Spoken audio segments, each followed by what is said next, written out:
After a train derailment that ended up with chemicals spilling all over East Palestine, Ohio, the response was to light it on fire, which some people say basically created the atmosphere of a nuclear bomb going off. So let's talk about it and what we can learn from it.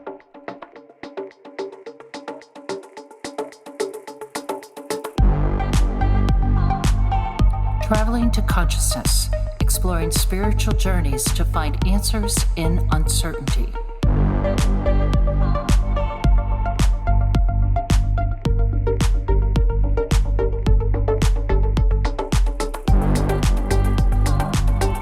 What is up, conscious monkeys? Welcome back to another episode of Traveling to Consciousness. And in this one, we are doing, drumroll please, spiritual politics. Now, I know the last time I did spiritual politics, the numbers on this podcast were a lot lower. So first of all, super grateful if you're here and you don't know what spiritual politics are, and even more grateful if you're here and you have heard of spiritual politics before. So what is it? Spiritual politics is me basically taking some sort of, usually a political event, but at least a national mainstream event, and trying to at least put my spiritual, I want to say spiritual beliefs on it, but that doesn't feel right. I want to give you a higher perspective of thinking, because the only thing the media really puts out there is how you should be afraid, the fear or anger, and there's more than that way to respond. They also choose shame and guilt sometimes too. So I believe that a piece of my process and my spiritual awakening is to help you guys, help you see those other ways of viewing these, in this case, tragic situation. So that's kind of what spiritual politics is. So if you've never been here before, welcome, and we're going to dive into it. So East Palestine, Ohio. First of all, I find it kind of interesting. It's East Palestine, Ohio. Talk about I don't know. That feels like a kind of a quasi weird way to get there, right? Because there's all this Palestine and Israel conflict that's been going on for probably thousands of years at this point. And I should also put out there that from my perspective, I am not going to be deep diving the topic. I don't have all the answers. I don't know everything that's going on. I personally believe if you watch the news, you still don't really know what's all going on. And if I were to come from this place of knowing all the facts, then that's not my intention. My intention is to, again, give you that higher level of a way to look at these tragic, in this case, situation. So what happened? Essentially, this train derailed. Chemicals went all over the place, and they decided to burn it. I don't know, again, I have no idea how you're supposed to handle something like this. I've heard that people have been going on strike with the railroads, and that's why there's a lot of train derailments. I have no idea how much truth is in that. So I'm just going to kind of give it to you as what I currently understand, and then we can break that apart. So again, they just lit this stuff on fire. You know, there was a viral video that went around of, I believe it was some sort of congressman who actually took a stick into the water and like scraped the stick along the bottom, like real quick, not like super aggressive or anything. Swiped the stick, and it kind of had that rainbow-esque oil color you see, like whenever the oil's dripping out of your car and you kind of see this rainbow when the sun like reflects on it. It's really kind of nasty stuff. And even more so, there were fish that were just dying in this river, and it like even merged into the Ohio. So any states that are south of the Ohio, you know, the water treatment could be affected by this. And again, I don't want to invoke fear. I want to just invoke awareness. And this is probably a big part of the value of where spiritual politics comes in, which is how can we view this in a more enlightened way, if you will. And of course, I don't want to come across as this being the most enlightened way to view it. This is merely just the most enlightened way that I can view the situation, to try to find that nugget of gold in an oil spill, for instance. And what I've kind of come up with is this understanding.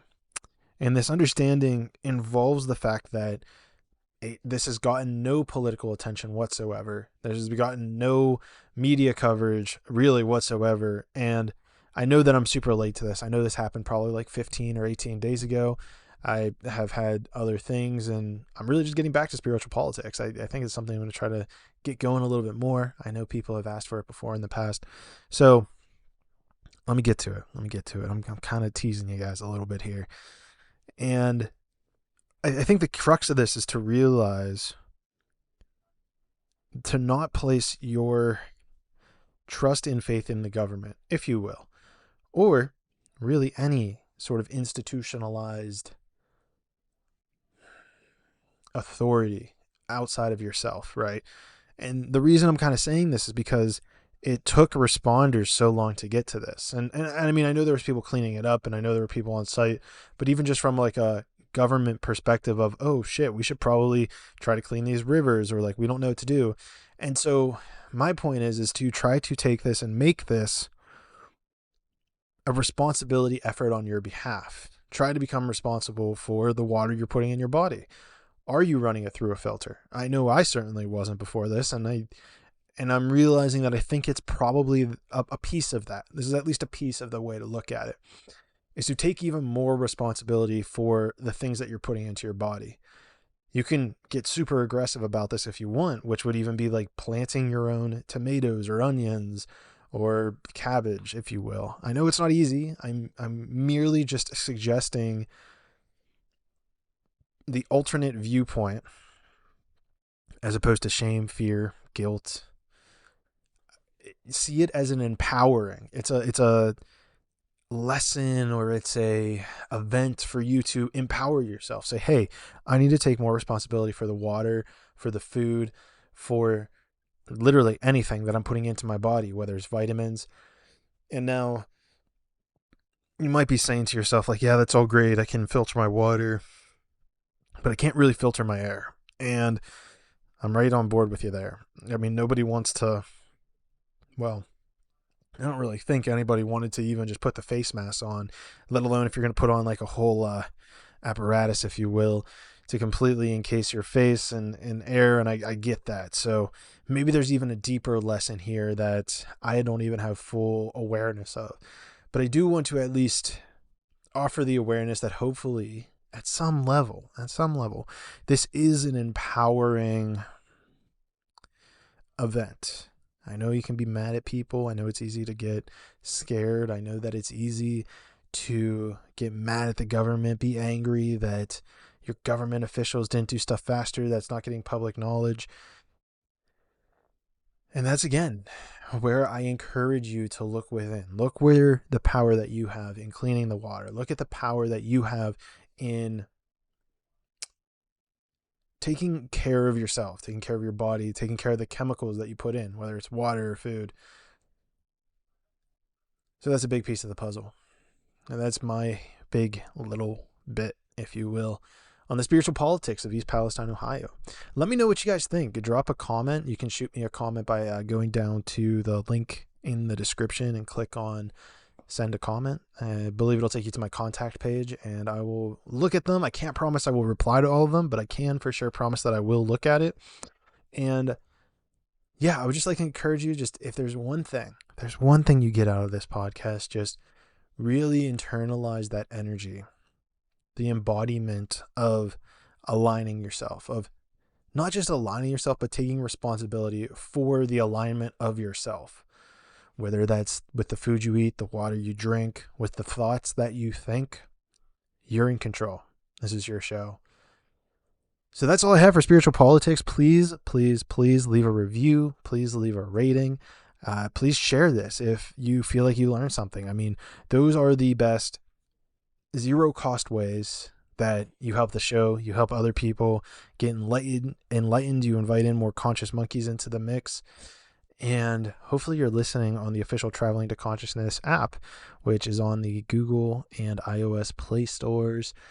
And hopefully this helped you at least a little bit, align a little bit closer to your most authentic truth.